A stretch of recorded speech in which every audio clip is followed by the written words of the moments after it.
গ্রামের শেষ সীমানায় একটা পোড়া শ্মশান। দিনে সেখানে কেউ যায় না, আর রাতে নামও নেয় না। এক রাতে ত্রিনাথ তান্ত্রিক সেখানে গেল।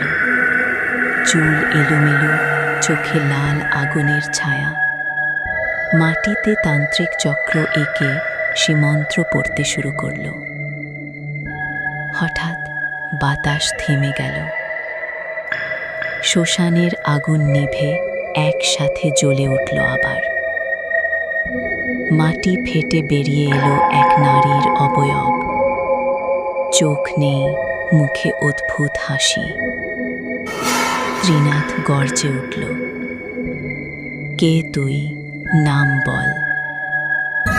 নারীটা ফিসফিস করে বলল, আমার নাম তোর মায়ের শেষ আর্তনাদ।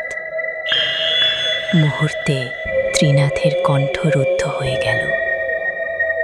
চক্র ভেঙে পড়ল। তার নিজের ছায়া ধীরে ধীরে আলাদা হয়ে ওই নারীর সঙ্গে মিশে গেল। পরদিন ভোরে শ্মশানে শুধু একটা লাঠি পড়েছিল। লোকেরে বলে ওটা এখনো নিঃশ্বাস নেয়, আর রাত হলেই ফিস ফিস করে বলে,